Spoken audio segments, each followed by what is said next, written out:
주 나의 모습 보네 상한 나의 맘 보시네 주 나의 눈물 안에 홀로 울동만 하시네. 다시 고백하겠습니다. 주 나의 모습 보네 주 나의 모습 보네 상한 나의 맘 보시네 주 나의 눈물 안에 홀로 울동만 아시네 세상 소망 다 사라져가고 세상 소망 다 사라져가고 주의 사랑은 끝이 없으니 사랑하는 이 모든 순간이 주 은혜임을 나는 믿네 주 사랑 내게 있네 주 사랑 내게 있네 그 사랑이 날 채우네 주 은혜가 우리 가운데 있습니다 주 은혜 내게 있네 그대로 날 세우네 세상 소망 다 사라져가도 세상 소망 다 사라져가고 주의 사랑은 끝이 없으니 사랑하는 이 모든 순간이 주 은혜임을 나는 믿네 세상 소망 다 사라져가고 주의 사랑은 끝이 없으니 사랑하는 이 모든 순간이 주 은혜임을 이 시간 기도하길 원합니다. 사도신경 하심으로 우리의 신앙을 고백하겠습니다. 나는 전능하신 아버지 하나님 천지의 창조주를 믿습니다. 나는 그의 유일하신 아들 우리 주 예수 그리스도를 믿습니다. 그는 성령으로 잉태되어 동정녀 마리아에게서 나시고 본디오 빌라도에게 고난을 받아 십자가에 못 박혀 죽으시고 장사된 지 사흘 만에 죽은 자 가운데서 다시 살아나셨으며 하늘에 오르시어 전능하신 아버지 하나님 우편에 앉아 계시다가 거기로부터 살아있는 자와 죽은 자를 심판하러 오십니다. 나는 성령을 믿으며 거룩한 공교회와 성도의 교제와 죄를 용서받는 것과 몸의 부활과 영생을 믿습니다. 아멘. 오늘 우리에게 주신 하나님의 말씀은 예레미야 31장 15절에서 20절 말씀입니다. 여호와께서 이와 같이 말씀하시니라. 라마에서 슬퍼하며 통곡하는 소리가 들리니 라헬이 그 자식 때문에 애곡하는 것이라. 그가 자식이 없어져서 위로받기를 거절하는도다. 여호와께서 이와 같이 말씀하시니라. 내 울음소리와 내 눈물을 멈추어라. 내 일에 삭슬 받을 것인즉 그들이 그의 대적의 땅에서 돌아오리라. 여호와의 말씀이니라. 너의 장래에 소망이 있을 것이라. 너의 자녀가 자기들의 지경으로 돌아오리라. 여호와의 말씀이니라. 에브라임이 스스로 탄식함을 내가 분명히 들었노니 주께서 나를 징벌하심에 멍에에 익숙하지 못한 송아지 같은 내가 징벌을 받았나이다. 주는 나의 하나님 여호와이시니 나를 이끌어 돌이키소서. 그리하면 내가 돌아오겠나이다. 내가 돌이킨 후에 뉘우쳤고 내가 교훈을 받은 후에 내 볼기를 쳤사오니 이는 어렸을 때의 치욕을 짐으로 부끄럽고 욕됨이니이다 하도다. 에브라임은 나의 사랑하는 아들, 기뻐하는 자식이 아니냐. 내가 그를 책망하여 말할 때마다 깊이 생각하노라. 그러므로 그를 위하여 내 창자가 들끓으니 내가 반드시 그를 불쌍히 여기리라. 여호와의 말씀이니라. 아멘. 주님의 은혜와 평화를 빕니다. 우리 주님의 은혜와 그 크신 사랑이 우리를 가득 채우고 흘러넘쳐서 우리의 가족들과 친구들, 그리고 코로나19로 고통당하는 모든 사람들에게 전해지길 소원합니다. 온라인 개학을 한 지 어느덧 고3은 2주, 그리고 고1, 2는 1주가 흘렀죠. 여러분 잘 적응하고 있는지 모르겠어요. 대다수의 사람들이 물어보면은 온라인 개학을 해서 원래는 이동거리가 있어가지고 일찍 일어났어야 되는데 조금 더 잠을 잘 수 있다. 그래서 좋다라는 그런 대답이 참 많았었고요. 바로 컴퓨터 앞에 앉으면 된다는 점, 필요한 것들을 집에서 언제든지 찾을 수 있다는 점이 좋다라고 해요. 그런데 한 친구가 온라인 개학이 안 좋은 점으로 학교는 공부하러 다니는 곳이 아니다. 학교는 밥을 먹으러 다니는 곳이고 친구들이랑 놀러 가는 곳이다 라고 얘기를 해서 참 교육의 본질을 제대로 이해하고 있는 친구가 여기에 있구나 그런 생각을 하게 했었습니다. 우리가 참 그 친구의 얘기처럼 세상을 놀면서 즐겁게 그렇게 살아갔으면 좋겠다라는 그런 기도도 하게 되었어요. 오프라인 등교를 이제 순차적으로 하게 될 것 같은데 교회에서도 이제 만나는 예배, 모이는 예배를 단계적으로 하려고 해요. 먼저 어른들은 다음 주부터 온라인, 오프라인을 병행하면서 사회적 거리두기를 할 수 있는 범위 내외에서 한 달간 그렇게 단계적으로 준비를 하려고 하고요. 우리 미래교회 같은 경우에는 교육부와 같이 가려고 해요. 그래서 5월 한 달은 온라인 예배로 드리되 우리 고등부와 중등부 같은 경우에는 같이 9시 반에 실시간으로 이제 시간이라도 적응하는 단계를 거치려고 해요. 그래서 다음 주부터는 9시 반에 유튜브 채널을 통해서 우리가 예배를 드릴 수 있다는 점 기억해 주시면 좋겠고요. 아무래도 기술적인 문제, 노트북도 연결해야 되고 카메라도 이제 설치해야 되고 그러다 보니까 혼자서 할 수가 없어요. 그래서 중고등부가 연합해서 하지만 우리가 이제 예배가 끝나고 나서 2부 순서가 늘 이제 분방 공부도 당분간 교회에서 모이는 예배를 시작한다고 해도 어려울 것 같다라는 생각이 들어요. 그래서 그걸 대체하기 위해서 정재학 전도사님과 함께하는 고민을 말해봐 코너가 있고요. 제가 이제 한국교회사에서 우리가 교회를 다닌다는 거에 대해서 자부심을 가져도 되는 그런 이야기들을 들려주는 코너도 하나 만들려고 해요. 그렇게 기대하고 기도하면서 같이 참여해 주시면 좋겠습니다. 지금의 이 상황이 인구가 60% 정도가 감염되거나 아니면 새로운 백신이 개발될 때까지는 끝나지 않을 거라고 전망하는 사람들이 많이 있습니다.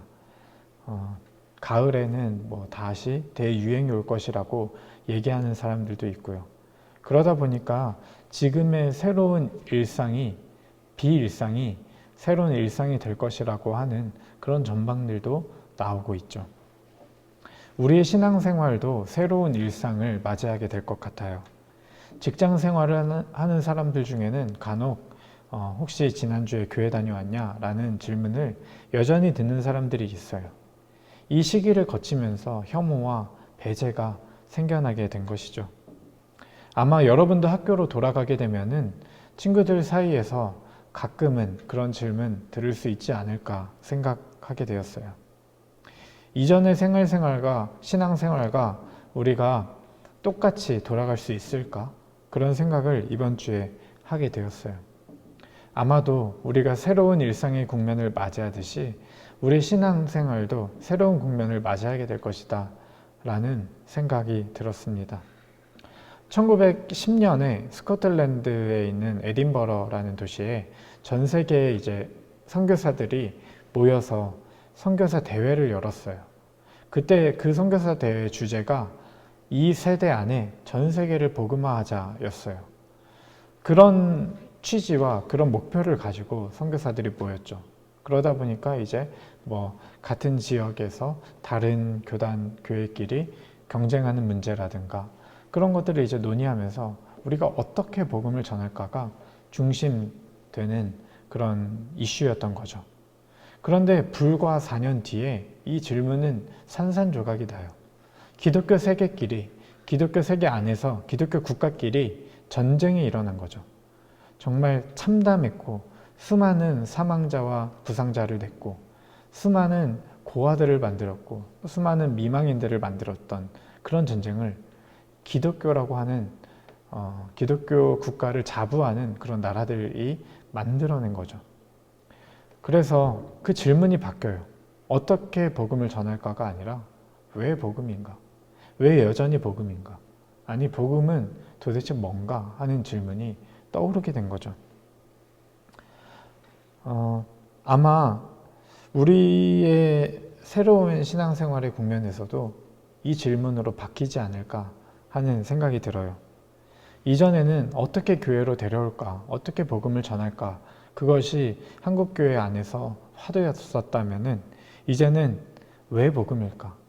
복음은 대체 뭘까? 하는 질문이 우리 안에서도 제기될 것이다 라는 그런 생각이 이번 주에 들었습니다.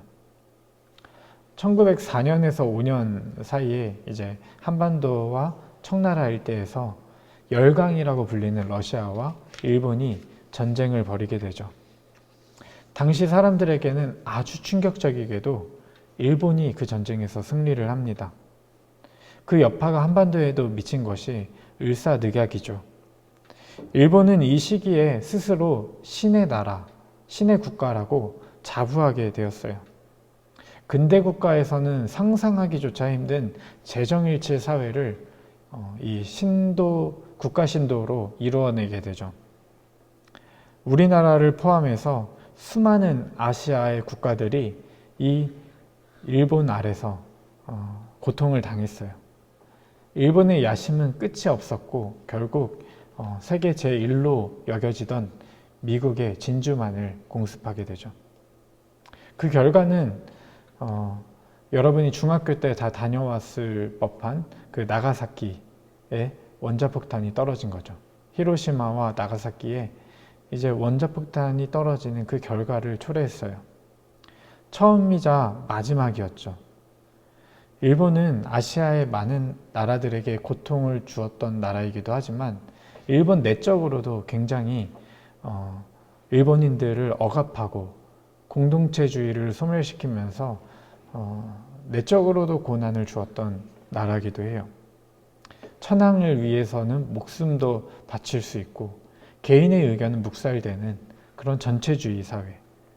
철저하게 가난한 사람들과 노동자들 그리고 제일조선인들, 오키나와 원주민들을 소외시키는 그런 공동체적 소외를 만들어냈죠. 제가 얼마 전에 그 일본에 대한 그런 책들이 진열되어 있는 서가를 서점에서 가게 되었는데 거기에 보니까 눈에 띄는 제목이 하나 있었어요. 일본은 나쁜 나라가 아니라 아픈 나라다 라는 제목이었어요. 이렇게 일본 얘기를 지금 계속하고 있는 거는 2차 대전이 끝나고 나서 이 폐허가 된 일본에서 오늘 우리가 받은 말씀을 읽은 한 일본인이 있었어요. 그 사람에게 하나님은 아픔의 하나님이었어요. 이전에는 하나님은 아플 수 없는 분이었죠. 하나님은 아프다는 게 말이 안 됐었죠. 또는 하나님의 아픔은 하나님 본인의 아픔이 아니라 하나님이 이제 아파하는 인간을 보면서 공감하는 아픔 정도에 불과했던 거죠. 그런데 이 사람이 이 말씀 구절을 보다 보니까 하나님이 직접 아프시다라는 것을 보게 된 거죠. 이 구절을 보면은 라마에서 통곡하는 한 여인이 나와요. 그의 이름은 야곱이라고 불리는 그 이스라엘의 아내 라헬이에요. 자손들이 포로가 되어 끌려가는 것을 보면서 울고 있었어요. 그 슬픔이 너무 크다 보니까 위로받기조차 거절하고 있어요. 그런데 이 하나님이 원래 이스라엘을 부르실 때는 한 꿈이 있었어요. 그 꿈이 뭐냐면은 히브리라고 불리는 가장 약한 민족, 이집트에서 노예로 지내고 있고 용병에 불과했던, 집도 땅도 없이 억압당하는 이들을 불러내어서 하나님의 복의 통로로 살게 하는 것, 그것이 하나님의 꿈이었어요. 그러기 위해서 하나님은 이스라엘에게 율법을 주셨어요. 그 율법을 몇 가지만 언급해 보면 이것이죠. 이웃을 내 몸처럼 사랑하라. 너희가 이방 땅에서 나그네였으니까, 너희가 그 아픔을 잘 아니까 너희는 이방 나그네 억압하지 말아라.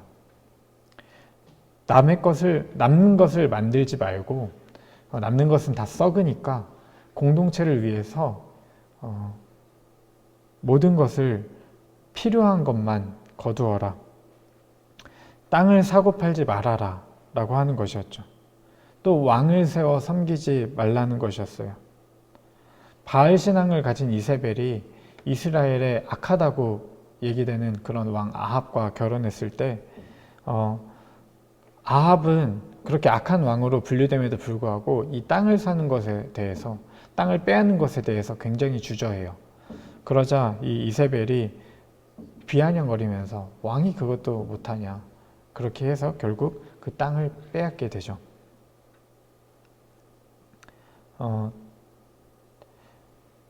이렇게 엄격하고 섬세한 율법을 통해서 하나님께서 지키고자 한 것은 생명이에요.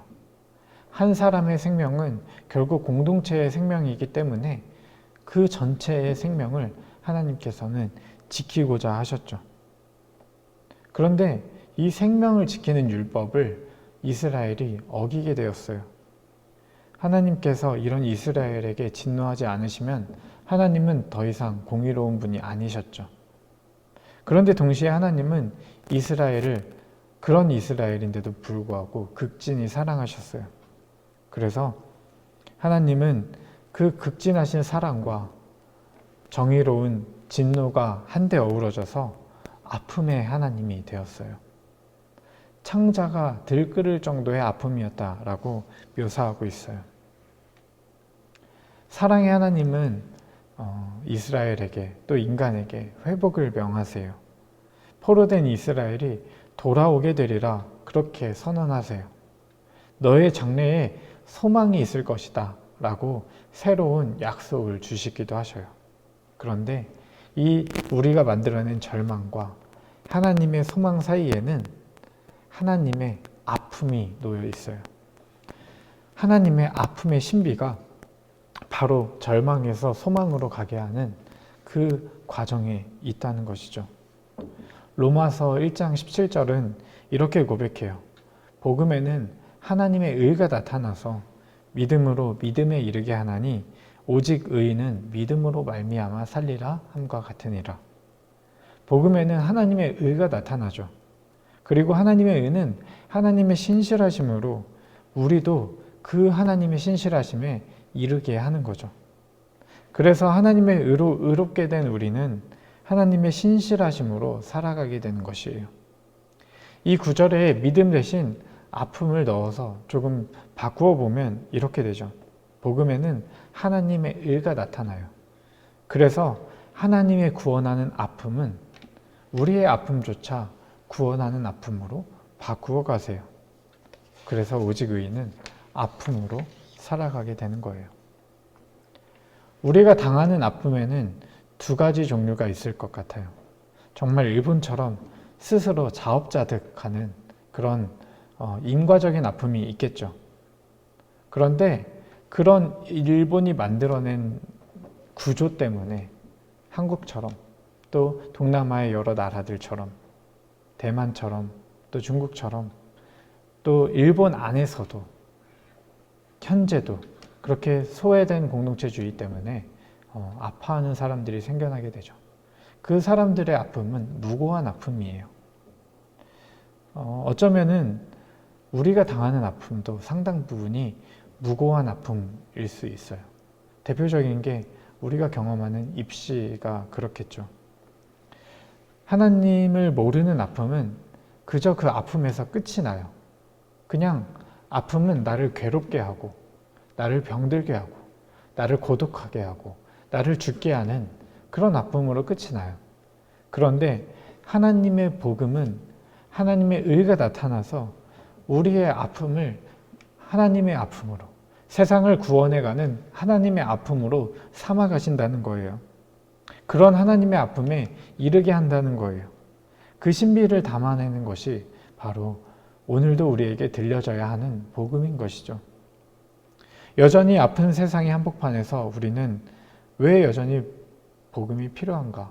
라고 묻는 새로운 일상을 마주하게 될 거예요. 제가 10대에 교회에 성실하게 다니지는 못했었지만 그때 기억에 남는 말씀들을 생각을 해보면은 대부분 비전에 대한 말씀이었던 것 같아요. 내용은 대충 이런 흐름이에요. 10대에는 잘 꿈을 꾸고 20대에는 잘 준비해서 30대에는 좋은 영향력을 바라는 그런 사람이 되어라. 그 자체가 나쁜 이야기는 아니지만 그 영향력을 통해서 내가 어떤 위치에 서가지고 내 영향력을 당해야만 하는 입장에 있는 사람들을 끌어들이는 그런 자기가 이렇게 끌어들이는 흡수식의 전도, 또 그 흡수식의 복음 전파를 많이 얘기했었죠. 어떻게 복음을 전할 것인가가 화두였던 거예요. 그런데 이런 지금의 상황을 마주하면서 우리의 질문도 바뀌어야 하지 않을까.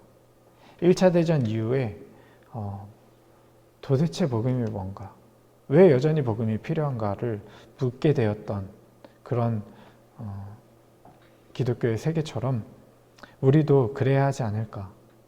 우리도 왜 여전히 복음이 필요한가를 물어야 하지 않을까. 그런 생각이 들었어요. 사람들은 교회를 전염병의 온상 취급을 하는데 월요일이 되면은 어제 교회 갔었냐 확인하며 경계하는데 여전히 우리에게 복음이 필요한가 그런 생각을 하게 되는 것이죠. 그럼에도 불구하고 저는 기어코 여러분에게 복음을 전하고 싶어요. 그것은 제가 복음을 가지고 있기 때문도 아니고 제가 복음을 누리고 있다고 장담할 수도 없어요. 그러나 저도 여러분과 함께 복음을 누리며 살아가고 싶어요. 이전의 세계에서 나의 아픔이 실패의 상징이었었다라면, 나의 아픔이 그냥 아픔이었었다라면은 복음은 그것을 구원의 능력으로 삼아가는 신비예요. 구원의 능력은 우리를 하루하루 우울감에서 벗어나게 하고 기쁨으로 활기차게 살아갈 수 있게 합니다. 내 삶에 주어진 모든 흔적들을 통해서 하나님은 선으로 바꾸어 가셔요. 그것은 오로지 하나님의 은혜, 하나님의 복음 때문이죠. 하나님의 진노와 하나님의 사랑이 한데 어우러지는 그 창자가 들끓는 아픔이 여전히 우리에게 소망이 되었으면 좋겠어요. 그리고 그렇게 복음을 여전히 원하면서 복음을 여전히 누리길 소망하면서 새로운 일상을 맞이하고자 하는 우리에게 주어지는 하나님의 새 언약의 말씀이 있어요. 예레미야 31장 33절 말씀인데요. 그러나 그날 후에 내가 이스라엘 집과 맺을 언약은 이러하니 곧 내가 나의 법을 그들의 속에 두며 그들의 마음에 기록하여 나는 그들의 하나님이 되고 그들은 내 백성이 될 것이라. 아멘. 여러분이 큰 영향력을 바라는 삶을 살기보다 창자가 들끓는 하나님의 아픈 사랑을 누리시길 바라요. 이웃을 사랑하라는 그 계명을 여러분의 가슴에 새기길 바라요. 그래서 여러분이 다른 어떤 것을 추구하다가 포로가 되어서 억압되어 있는 삶을 살아가는 것이 아니라 하나님의 복음 안에 있는 자유를 누리는 삶을 살아가길 원해요. 대학으로부터도 대학을 가지 말라는 얘기가 아니라 어떤 대학을 가게 되든지 그걸로부터 자유로운 삶, 사람들의 인정을 어떤 평가를 받든지 그걸로부터 자유로운 삶, 또 돈을 많게 벌든지 적게 벌든지 그것과 상관없이 풍부할 줄도 알고 빈곤에 처할 줄도 아는 그런 자유로운 삶, 복음이 있어 충만한 자유를 누리는 삶을 여러분이 살아가시길 축복합니다. 기도하겠습니다. 하나님, 감사합니다. 여전히 우리에게 필요한 복음을 들려주시고 그 복음을 소망하게 하시고 그 복음을 누리게 하심에 감사드립니다. 하나님, 우리가 교만하여 더 몸집이 커지고 더 힘이 세지고 더 많은 것을 가져서 그렇지 못한 사람들에게 나처럼 되려면 이렇게 해라 하면서 어떻게 복음을 전할까라고 하던 그런 교만에서 벗어나게 하시고 새로운 신앙생활을 맞이하고 새로운 국면을 맞이하게 될 때에는 하나님의 복음을 누리어서 나의 삶의 모든 것들을 하나님이 주신 은혜로 누리며 살아갈 수 있는 진정한 하나님의 축복된 삶을 누릴 수 있도록 주님 인도해 주세요. 그렇게 복음이 우리에게 역사하는 구원의 능력이 될 수 있도록 주님 축복해 주세요. 감사드리며 예수님의 이름으로 기도드립니다. 아멘. 하늘에 계신 우리 아버지, 아버지의 이름을 거룩하게 하시며 아버지의 나라가 오게 하시며 아버지의 뜻이 하늘에서와 같이 땅에서도 이루어지게 하소서. 오늘 우리에게 일용할 양식을 주시고 우리가 우리에게 잘못한 사람을 용서하여 준 것 같이 우리 죄를 용서하여 주시고 우리를 시험에 빠지지 않게 하시고 악에서 구하소서. 나라와 권능과 영광이 영원히 아버지의 것입니다. 아멘.